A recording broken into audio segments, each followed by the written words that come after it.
d'abord un bon projet et être au bon endroit et au bon moment. C'est important. Ça veut dire quoi? C'est comme si moi, nous sommes au mois de mai, je veux créer IMC Kaolack, actuellement là, ici et maintenant. Je veux avoir des étudiants dans une semaine, dans un mois, dans 2 mois. C'est pas possible. Parce qu'actuellement, je suis presque vers on peut dire, en mi-programme, on peut dire. Donc, actuellement, 99% des gens qui sont censés faire les études sont allés s'inscrire d'abord. Ils sont dans les écoles ou bien dans les universités. C'est pas possible. Mais maintenant, si je veux créer IMC Kaolack et que je monte l'entreprise à partir de juin pour commencer octobre, ça c'est faisable. Mais si je monte l'entreprise aujourd'hui à Kaolack et je veux des étudiants ici et maintenant, c'est pas possible. Vous avez compris? Parce que c'est pas le bon moment c'est pas le bon moment. Parce que actuellement, les étudiants sont tous dans les établissements. Le projet peut être bon. L'endroit peut être bon, mais le moment n'est pas bon, ou vice-versa. Vous pouvez avoir, le moment peut être excellent, l'endroit génial, mais le projet peut ne pas être bon aussi. Donc, il faut cette triptyque-là. Un bon projet, un bon endroit et un bon moment. Vous avez compris? Un bon projet, un bon endroit. Par exemple, je dis, je fais un projet sur la vente de moutons pour la fête de la Tabaski là. Je fais des ventes de moutons. Actuellement, je vends des moutons pour la Tabaski. Je suis sûr que personne n'achèterait mes moutons parce que chacun se dit, nous sommes à 10 jours de la fête d'abord de la Korité. Notre priorité, c'est la Korité et non pas la Tabaski. Le projet, c'est quoi? Vendre des moutons, c'est bien, mais actuellement, les gens n'ont pas l'esprit à la Tabaski, mais ils ont l'esprit à la Korité. Vous avez compris l'esprit? Le projet peut être bon, mais le moment n'est pas bon. Le moment peut être bon, l'endroit peut être bon, mais le projet peut ne pas être bon. C'est pourquoi ici, on demande, dans le sens des opportunités, de faire une démarche synop. Voilà. D'autres questions?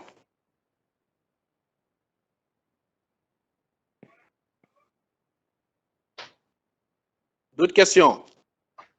S'il y en a.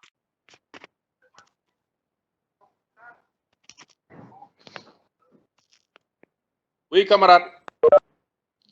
Mais monsieur, est-ce que vous pouvez expliquer la démarche Synop? Oui, la démarche Synop, je l'ai dit, bon, j'y reviens. Hein. Alors, la démarche Synop, je dis, consiste dans l'action en faisant le lien entre l'intuition de l'entrepreneur, c'est l'intuition de l'entrepreneur, les caractéristiques de cet entrepreneur-là et les éléments de son environnement. C'est-à-dire, c'est la somme de ces 3 éléments. C'est l'intuition, ça veut dire le projet que je veux mettre en place, la personnalité de l'individu qui met le projet en place et maintenant son environnement. Est-ce que le projet, quand je le mettrai sur place, ça va marcher ou ça ne va pas marcher? L'exemple que j'avais pris tout à l'heure est valable. Je veux créer IMC Kaolack. Actuellement, c'est un bon projet, ça va marcher plus tard, mais pas tout de suite. Est-ce que j'ai la motivation pour monter IMC Kaolack à cette période-là? Ça, c'est une question. Mais est-ce que l'environnement des écoles à Kaolack me permet de m'en sortir quand j'installerai IMC Kaolack? Est-ce que je me fais comprendre? C'est d'abord, c'est l'intuition, c'est l'entrepreneur, c'est les caractéristiques de l'entrepreneur plus l'environnement dans lequel le projet a lieu, ou bien le projet aura lieu.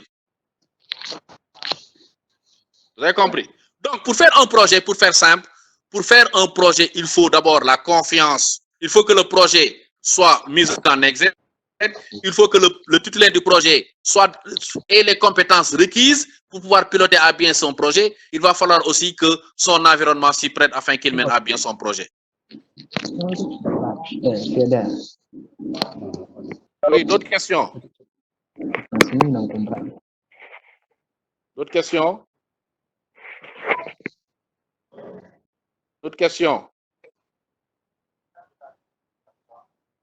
Allô?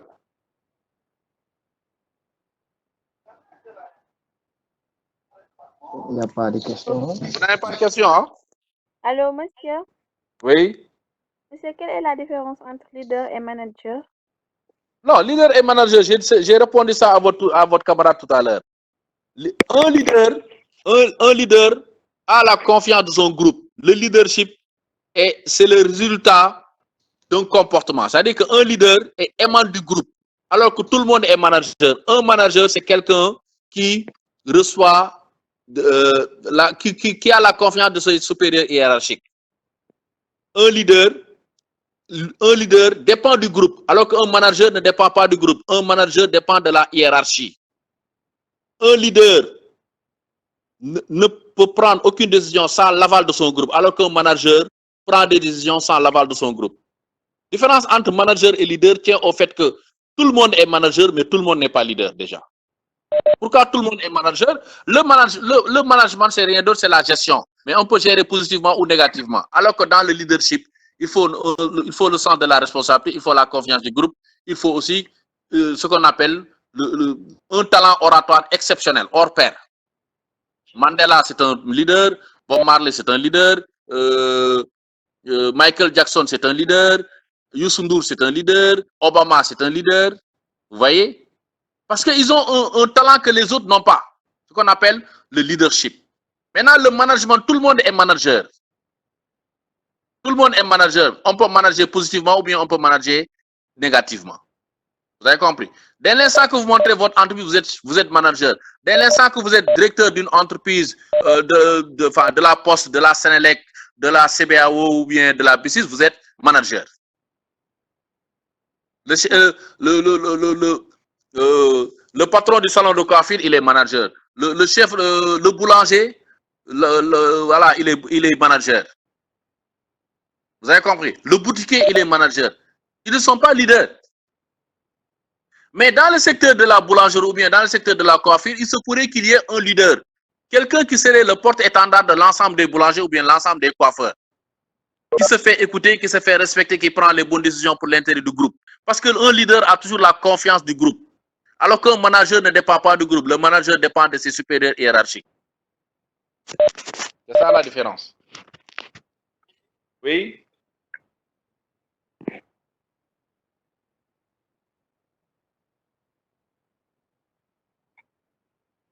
Oui, c'est normal. Parce que, pourquoi le leader récompense ses collaborateurs? Parce que le leader, il n'est pas le meilleur du groupe. Un leader, c'est pas parce qu'il est leader qu'il faut dire qu'il est le meilleur. Le leader est choisi. Il répond du groupe. Alors que le manager ne répond pas du groupe. Le manager répond de ses supérieurs hiérarchiques. Vous êtes entré d'anticiper sur un cours de 2 années, le cours de management et leadership qui est dans le programme depuis qu'on a créé les L2 le font chaque année. Management et leadership. Vous êtes entré d'anticiper, mais c'est important de faire la différence d'abord. Un manager, c'est quelqu'un qui prend, comme au sens simple terme, manager, c'est gérer. Gérer, on peut gérer positivement. Le père de famille, c'est un manager. Si vous êtes l'aîné de votre maison, vous êtes un manager. Si vous êtes chef d'entreprise, vous êtes un manager. Mais ce n'est pas parce qu'on est manager qu'on peut se déclarer aussi leader. Le leadership obéit à d'autres critères. D'abord, la confiance du groupe. Un leader aussi doit avoir la capacité de défendre l'intérêt du groupe. Un leader doit avoir aussi l'esprit d'initiative par rapport à son groupe. Différent. Alors qu'un manager, lui, il dit, faites ce que je vous demande, vous êtes obligé de le faire, sinon je sanctionne. Alors que le leader ne fonctionne pas comme ça. Le leader est beaucoup plus coopératif que le manager.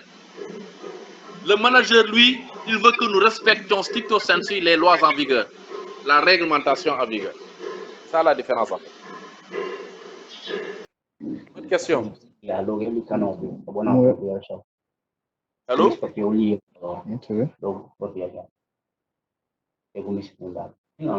question?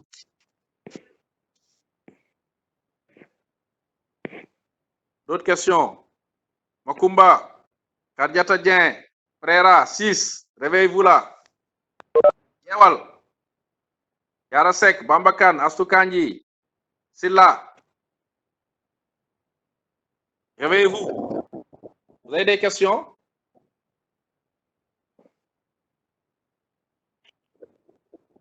Yara, Oui. vous avez une question? Les autres? Non. Divine, c'est clair?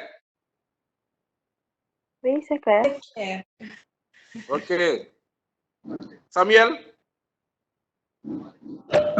Oui, monsieur, ça va, je suis.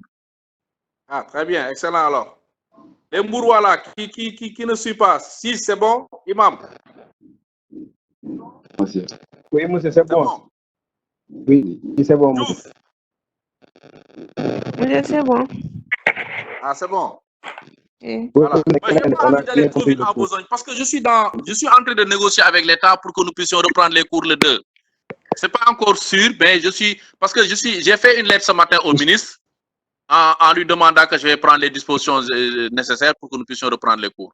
Cela veut dire que si on m'autorise à reprendre les cours, chacun doit venir à l'institut avec son masque. Mais on va respecter les distances sociales. C'est-à-dire que vous n'allez pas être à l'école avec les L2, avec les L3, avec les masters. On va faire une journée, une classe. Vous avez compris? Oui, monsieur. On va dire lundi, il n'y a que les L1 qui vont faire cours et on va faire ce qu'on appelle la distanciation sociale. Chacun va rester dans une place pendant 2 heures. Vous n'avez plus la possibilité de sortir et de revenir. Mais une fois que vous aurez terminé de faire votre cours, vous rentrez directement chez vous. Personne ne traîne à l'institut. D'accord, monsieur. Vous avez D'accord. compris? Je suis en train de. J'ai déposé la lettre ce matin. J'attends juste que l'État me donne maintenant son feu vert. J'attends juste la réaction maintenant. Parce que là, c'est pas intéressant. Si on fait les cours en ligne, j'ai vu qu'il n'y a que 10% qui se connectent. C'est pas normal. Ouais, c'est ça. Que 10% qui se connectent. Ça se comprend parce que la connexion, ça coûte cher. Quelqu'un me dit hier qu'il lui faut 2000 francs par jour pour pouvoir se connecter. Alors que vous êtes des étudiants. C'est assez compliqué quand même. Mais quand même, ceux qui ne sont pas en ligne, ils n'ont qu'à prendre d'abord le support de cours. Ils n'ont qu'à lire les cours d'abord. Oui, monsieur. Hein, il faut que tout le monde prenne le document. Si vous avez des difficultés à télécharger le document, venez à l'IMC, on va tirer le cours, on va photocopier le cours, on va vous donner. Vous allez avoir le support physique d'abord. D'accord, monsieur. Voilà, c'est mieux pour ne pas que vous perdiez votre temps. C'est important. Hein? Les cours que nous faisons, c'est pour vous. C'est pas même intéressant pour l'établissement de faire des cours lesquels cours ne sont pas compris par les étudiants. Ça n'a pas de sens. Il faut que les cours soient compris par tout le monde. Sinon, ça n'a pas de sens. Mais j'ai vu que le taux de connectivité est faible. Il n'y a que 10%.